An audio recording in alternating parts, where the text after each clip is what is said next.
자, 그러면 지수별로 흐름은 좀 어떻게 흘러갔는지 조금 더 자세히 알아보도록 하고요. 지수에 영향을 미쳤던 외신 소식들 또 어떤 소식들이 있는지 체크를 해보도록 하겠습니다. 자, 시황센터로 넘어갑니다. 어이젠코 우성문 기자 두 분 전해주시죠. 네, 지난 금요일 글로벌 시장 상황 정리해드리겠습니다. 금요일장에서 3대 지수는 일제히 하락하며 거래를 마감 지었습니다.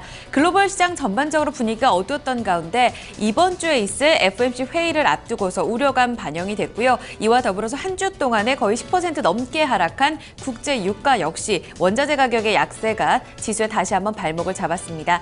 이날 마감가 먼저 확인해 보겠습니다. 먼저 3대 지수 흐름입니다. 다우존스 지수가 1% 넘게 하락하며 거래를 마쳤고 나스닥 지수가 2.21%, S&P 500 지수가 1% 넘게 하락하면서 거래를 마감 지었습니다. 다우존스 지수부터 하루 동안의 양상 보겠습니다. 장중 내내 저점 구간에서 머무는 모습이 나타났었고요. 일단 갭하락 출발하면서 시작이 됐습니다. 유럽 증시도 주요국 증시가 대체로 2% 넘게 하락하며 출발했었는데요. 이렇게 되면서 유럽 증시의 하락 영향이 뉴욕 증시 초반까지도 이어지는 모습이었습니다. 장중에 발표됐었던 지표의 영향력은 다소 제한적이었습니다. 이날 발표됐었던 지표가 다소 결과가 엇갈렸는데요. 생산자 물가지수는 0.3% 상승으로 예상했던 결과보다는 좋았습니다. 반면에 소매 판매는 예상치를 밑돈 결과 나타나면서 소비 경기에 대한 우려감은 지속이 되는 모습이었습니다. 지표가 엇갈린 가운데 말씀드렸다시피 지표 자체의 영향력은 크진 않은 모습이었었고요. 이날 다시 한번 지수의 발목을 잡았던 건 국제 유가였습니다. 지난주 내내 영향력을 끼친 모습이었었는데 국제 유가가 다시 한번 하락하게 되면서 3% 넘는 조정을 받았고요. 35달러 선까지 내려앉았습니다. 주간 단위로는 거의 10% 넘게 하락을 하게 되면서 금요일장에서 다시 한번 악재 요인으로 방영이 됐습니다. 앞서 들어섰다시피 채권 시장의 유동성 부족 문제도 다시 한번 지수의 악재로 작용하는 모습이었고요. 다우존스 지수 이날 장에서는 1.76% 하락, 주간 단위로 다우존스 지수 3.26% 조정받았습니다. 금요일 종가는 17,265포인트 선이 되겠습니다. S&P 500 지수로 넘어가 보겠습니다. 이날 전 섹터 모두 내렸습니다. 특히나 유가 하락으로 인해서 에너지 섹터가 거의 주간 단위로는 6% 가까운 급락 시세를 보였는데요. 이날 장에서 추가적으로 밀리면서 우려감이 커졌었고요. 아울러서 금융주도 함께 밀리는 양상이 나타났습니다. 1.94% 장중 저점 부근에서 거래 마감지었고 2012포인트 선으로 마감을 형성시킨 모습이었습니다. 주간 단위로 S&P 500 지수는 3.8%의 하락세를 나타냈습니다. 나스닥 지수까지 가보겠습니다. 이날 금요일장에서 바이오테크 인덱스가 2.8%, 거의 3% 가까운 조정을 받았습니다. 바이오 헬스케어 섹터가 재차 밀리게 되면서 지수에 부담이 됐고요. 전통 IT주, 특히 애플이 지난주에 큰 폭으로 조정을 받으면서 3대 지수 모두 영향력을 우세하게 나타내는 모습이었었는데 애플 같은 경우에는 주간 단위로는 거의 6%, 4.9%, 5%죠. 5% 가까운 급락세를 나타내면서 이날 전통 IT주 전반적으로도 분위기가 좋지 못했습니다. 나스닥 지수는 2.21%, 3대 지수 가운데 가장 큰 폭의 조정받았고요. 5,000선 하회하면서 4,933포인트 선으로 금요일장 종가 형성시켰습니다. 나스닥 지수의 주간 단위 하락률은 4%가 넘었습니다. 3대 지수 보신 것처럼 큰 폭으로 조정받았고 저점 부근에서 거래 마쳤습니다. 이날 장에에 영향을 미쳤던 이슈들 외신 통해 알아보겠습니다. 우성문 기자 살펴주시죠. 네, 지난 금요일 뉴욕 증시에 영향 미쳤던 소식들 외신 통해 함께 살펴보겠습니다. 지난 금요일 다시 한번 국제유가가 급락하면서 투자 심리가 악화되는 모습이었는데요. 국제유가는 지난 한 주에만 10% 넘는 급락세를 나타냈습니다.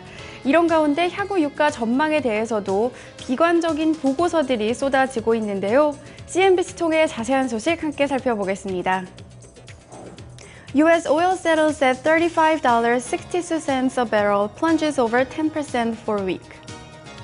현지 시간으로 지난 금요일 뉴욕 상업거래소에서 1월물 WTI 가격은 3.1% 급락한 35달러 62센트까지 추락하는 모습을 보였습니다. 이 WTI가 35달러 선까지 떨어진 것은 지난 2009년 2월 이후 처음 있는 일이었는데요. 특히 WTI 가격은 지난 한 주 동안만 주간 단위 최대인 12%의 낙폭을 기록하게 됐습니다. 또한 브렌트유 역시 좋지 못했는데요. 브렌트유 역시 4.5% 급락하며 37달러 94센트의 거래를 마쳤습니다. 이런 가운데 기관들은 비관적인 전망을 쏟아내고 있는데요. 국제에너지기구 IEA는 최소한 내년 말까지는 과잉 공급 상태가 지속될 것이라고 전망했습니다. 이런 가운데 골드만삭스뿐 아니라 시티은행 역시 국제유가가 배럴당 20달러까지 떨어질 수 있다고 비관적으로 보고 있는데요. 이에 대해서 피터 도노반 리큐어디티 에너지 전략가는 현재 국제유가에 좋은 소식이 하나도 없다면서 잇따른 부정적인 보고서들이 매도 압력을 더욱 강하게 만들고 있다라고 평가했습니다. 네, 다음 소식 살펴보겠습니다. 이날 국제유가가 이렇게 급락한 가운데 이날에는 투자 부적격 등급 채권을 뜻하는 이른바 정크본드 시장에 대한 우려감이 커지면서 투자 심리가 더욱더 악화됐는데요. 이런 가운데 행동주의 투자자인 칼 아이카는 이 정크본드 시장의 유동성 문제를 지적하면서 우려감은 더욱 고조됐습니다.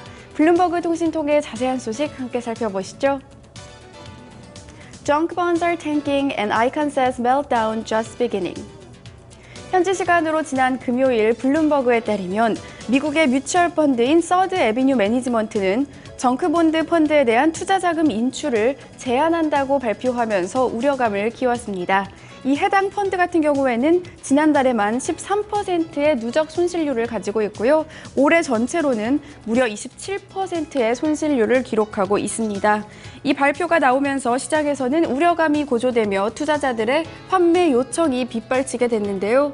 이 소식에 뉴욕 증시에서 정크본드에 투자하는 대표 상장 지수 펀드인 HYG 같은 경우에는 2.7% 급락하면서 2009년 7월 이후 최저치를 기록했습니다. 이와 관련해 칼 아이칸이 발언을 한 건 역시 우려감을 고조시켰는데요. 아이칸은 자신의 트위터에서 정크본드 시장의 유동성이 사라지고 있다라고 밝혔습니다.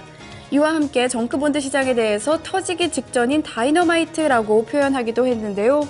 블룸버그 통신은 유가 하락과 더불어서 금리 인상을 앞두고 이와 같은 현상이 나타나고 있다고 설명했습니다. 따라서 이에 따른 우려감은 더욱 고조되는 모습입니다. 뉴욕 증시에 영향 미쳤던 소식들 외신 통해 함께 살펴봤습니다. 네. 자, 이렇게 지수별 흐름과 또 지수에 영향을 미쳤던 외신 소식들을 알아봤습니다. 그러면 지수 내 구성 종목들 개별 종목 마감 상황은 어떻게 마감이 됐는지 주요 종목 마감 소식들 좀 살펴보도록 하고요. 또 종목별 외신 소식도 함께 알아보도록 하겠습니다. 다시 시황센터로 넘어갑니다. 어이젠코 우성훈 기자 계속해서 전해주시죠. 네, 종목별 움직임 확인해 보겠습니다. 이날 다우존스 지수 구성하고 있는 30개 구성 종목 가운데서 전 업종이 모두 하락해서 거래를 마쳤습니다. 가장 좋지 못했던 쪽은 M&A 이슈가 있었던 듀폰과 더불어서 에너지 섹터였습니다. 쉐브론 텍사코, 엑소모빌 함께 밀렸고요. 금융주도 내리막길을 걸었습니다. 하락률 상위 종목 다시금 점검해 보겠습니다. 말씀드린 대로 듀폰 같은 경우에는 M&A 소식이 있었는데요. M&A 재료 소진으로 읽어야 된다는 시각들이 많았습니다. 이날 장에서 5% 넘는 조정을 받았고요. 이와 함께 유가 하락으로 쉐브론 텍사코가 2%의 조정, 엑소모빌이 1.78% 추가적인 하락을 기록했고요. 지난주 내내 금융주도 좋지 못했습니다. 골드만삭스 그룹도 이날 장에서 또 2.2% 넘는 추가 하락, 그리고 JP 모건 체이스도 1% 넘게 조정을 받았습니다. 아울러서 앞서 말씀드린 대로 애플 같은 경우에는 이날 장에서 2%의 추가 하락, 주간 단위로 5% 하락률을 기록했습니다.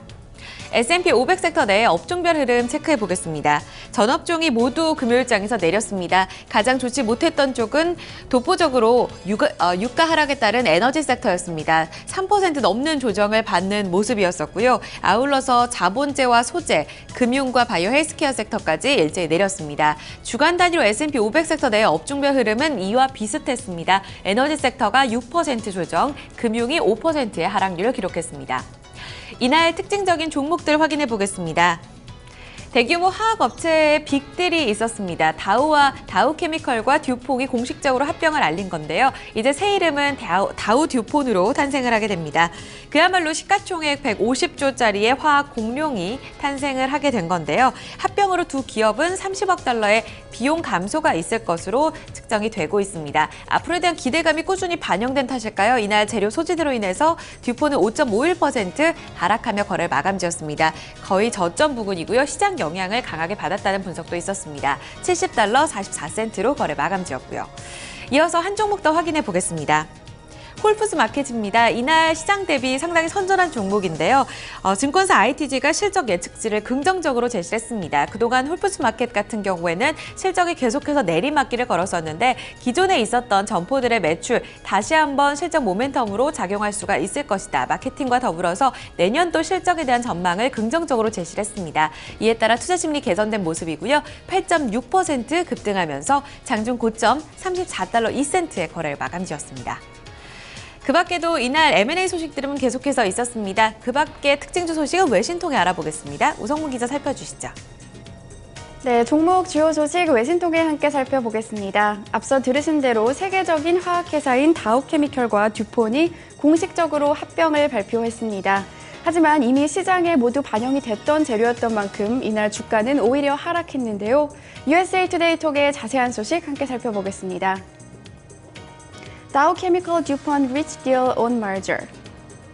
현지 시간으로 지난 금요일 USA 투데이에 따르면 다우케미컬과 듀폰은 686억 달러 규모의 인수합병이 성사됐다고 공식 발표를 했습니다.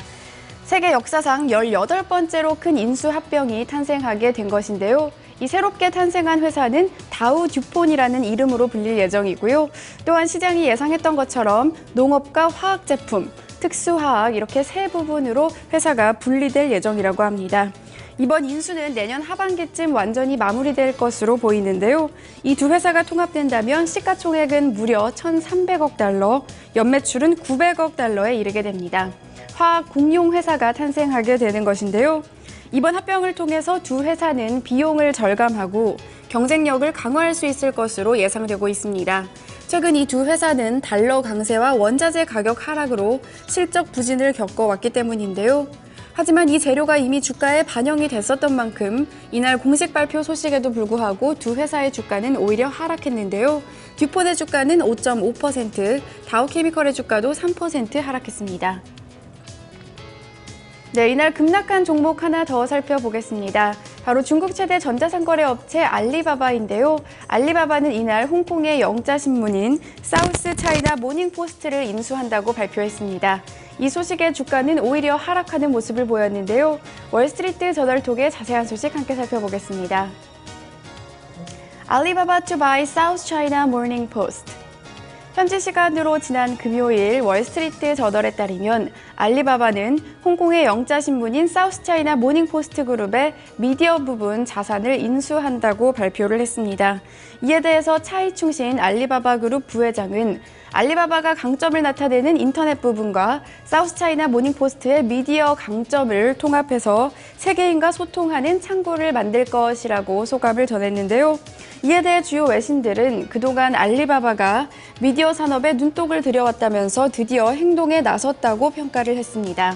최근 사우스차이나 모닝포스트는 온라인 구독자를 제대로 확보하지 못해서 판매 부수가 급감하고 있는데요. 이에 따라 3년 연속 수익이 감소하고 있는 상황입니다. 따라서 일부 전문가들은 이번 인수가 사우스차이나 모닝포스트에게도 새로운 기회가 될 수 있을 것이라고 전망했습니다. 하지만 알리바바에게는 리스크가 될 수 있다는 우려감도 나오고 있는데요. 따라서 이 소식에 뉴욕 증시에서 알리바바의 주가는 5.5% 급락했습니다. 종목 주요 소식까지 외신 통해 함께 살펴봤습니다. 네, 자 이렇게 종목 주요 소식들 저희가 좀 살펴봤고요. 그 전에 이제 종목별 마감 상황도 살펴봤습니다. 자 그럼 유럽 증시 마감 상황 어떻게 되는지 조금 더 알아보고요. 상품 환율 채권 시장도 아울러 좀 체크를 해보도록 하겠습니다. 어이젠커가 전해드립니다. 네, 그 전에 마감했던 유럽 증시도 큰 폭의 조정을 받으며 거래를 마감 지었습니다. 주요국 증시는 1%에서 2%까지 조정을 받았고 일단은 다음 주, 이번 주에 있을 FOMC 회의를 앞두고서 이에 대한 우려감이 강하게 반영이 됐습니다. 주요국 증시입니다. 영국 푸츠백 지수가 2% 넘게 조정을 받았고요. 독일 닥스 지수가 2.44%의 하락, 프랑스 깨크 지수는 1.84% 조정받았습니다. 이어서 상품시장 점검해 보겠습니다. 국제유가 다시 한번 내리막길을 걸었습니다. 앞서 들으신 대로 공급 과잉 우위에 대한 우려감이 반영이 됐고 3% 넘게 조정받으면서 배럴당 35달러 62센트 기록했습니다. 다시 한번 2009년 2월 최저치를 경신하는 모습이었었고 이날 주간 단위로는 11% 하락률을 기록하게 되면서 올해 들어서는 악이었었죠. 최대 주간 하락률을 기록하게 됐습니다. 금값 같은 경우에는 반등에 나섰습니다. 온스당 0.4% 소폭 오르면서 1,075달러 70센트의 거래 마쳤고요. 옥수수 가격 추가적으로 밀리면서 3달러 76센트 기록했습니다. 이어서 주요 지수 보겠습니다. 필라델피아 반도체 지수 이날 장에서 2% 넘게 조정받았습니다. IT 전통 기술주와 반도체 종목들 함께 되밀렸고 660포인트 선까지 내려앉은 모습이고요. 공포 지수인 빅스 지수가 이날 장에서 26% 급등 양상 보이면서 장중 고점까지 치솟았다는 점 확인해 주셔야겠습니다. BDI 발틱 운임 지수는 12포인트 내리며 522포인트 선으로 마감 지었습니다. 마지막으로 외환채권 시장입니다. 지난 금요일장의 서울 외환시장에서 원달러 환율은 달러 위안 환율의 흐름에 동조하는 양상이 이어졌습니다. 변동성이 커지면서 하락률 기록했고요. 1원 80전 전거래보다 내리면서 1,179원 50전으로 종가섰습니다. 금요일장에서 달러 흐름은 약세를 나타내면서 97.56 레벨대까지 떨어졌고요. 미국채 10년물 금리는 전거래일보다 0.10%포인트 내린 2.13%의 수익률로 마감지었습니다. 지금까지 글로벌 시황센터에서 전해드렸습니다. 네, 자 이렇게 글로벌 시황 상황까지 모두 다 살펴봤습니다. 자 오늘 비 소식이 있습니다. 아침에 비가 내리면서 이제 오늘 서울 비롯해서 전국 대부분이 좀 날씨가 이제 쌀쌀해질 거라고 하는데요. 이번 주 글쎄요 조금 더 이제 추위와 함께 좀 FOMC가 어떤 우리 증시 한파를 미칠지 좀 더 이런 부분도 저희가 2부에서 계속해서 분석을 해보도록 하겠습니다. 저희 잠시 후에 2부에서 다시 뵙도록 하겠습니다.